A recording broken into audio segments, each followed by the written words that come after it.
నాకు చాలా హ్యాపీగా ఉందిరా. అమ్మాయికి మంచి సంబంధం కుదిరింది, ఉమ్, సమయానికి డబ్బు కూడా సమకూరింది. ఇంతకన్నా ఏం కావాలి చెప్పు? హ్యాపీగా పెళ్లి చేసేయచ్చు. బంధువుల దగ్గర ఏ బ్యాడ్ నేమ్ రాదు. ఏమండి ఇంత డబ్బు ఇంట్లో ఉండటం మంచిది కాదండి, బ్యాంక్ లో వేద్దాం. నిజమే. ఉమ్, రేయ్ నాన్నగారు. పంచి ఈ డబ్బు తీసుకెళ్ళి సరే. బ్యాంకులో నా అకౌంట్లో వేసి, ఓకేనా? సరే నాన్నగారు. రే ఆ, జాగ్రత్త, 10 లక్షలుంది. సరే నాన్నగారు. వెళ్ళరా. అరే భాస్కర్, అన్నా ఎక్కడికి రా? బ్యాంకుకి వెళ్తున్నానన్నా. ఆ? ఏందన్నా గోల్డ్, ఏంటన్నా ఈ టిప్ టాప్? ఏం లేదురా, మొన్న బెట్టింగ్ లో 10,000 కట్టా, 1,00,000 వచ్చింది.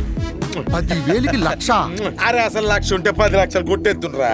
అంటే 1,00,000కు 10 లక్షలు. Yes. అన్న ఒకవేళ 10 లక్షలు వేస్తే? 1,00,00,000 రూపాయలు సింపుల్. అన్నా నాన్న చెల్లి పెళ్లి కోసం అని చెప్పి 10 లక్షలు ఇచ్చాడు అన్న. అవునా? ఈ 10 లక్షలు వేస్తే 1 కోటి రూపాయలు వస్తాయా అన్న? ఈజీగా.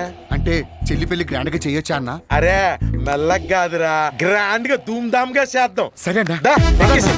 అన్న, పోనీ. అరే ముందు 10,000. ఓకే నువ్వు Yes. అన్న 1,00,000 వచ్చిందన్న. సూపర్, చెప్పానా? మరి ఇప్పుడు ఎంత ఏమంటావు? 1,00,000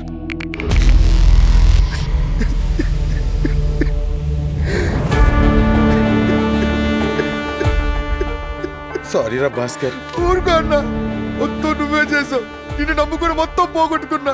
అరే ఏంట్రా అలా అంటావు? నా ఒంటి మీద బంగారం మొత్తం పోయింది కదరా. నీది బంగారమే పోయిందన్నా. మావి బంగారం లాంటి జీవితాలు పోయాయి. మా నాన్న మా చెల్లి పెళ్లికని దాచిన 10 లక్షల రూపాయలు పోగొట్టుకున్నా. ఈ విషయం తెలిస్తే మా నాన్న గుండెకి చచ్చిపోతాడు. మా చెల్లి జీవితం నాశనం చేశానన్నా. మా కుటుంబం మొత్తం రోడ్డున పడింది.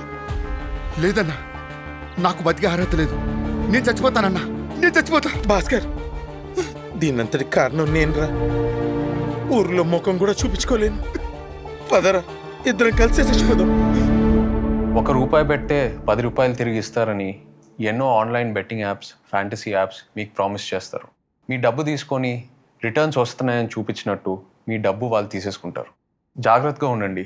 ఇలాంటి బెట్టింగ్ యాప్స్ నుంచి దూరంగా ఉండండి.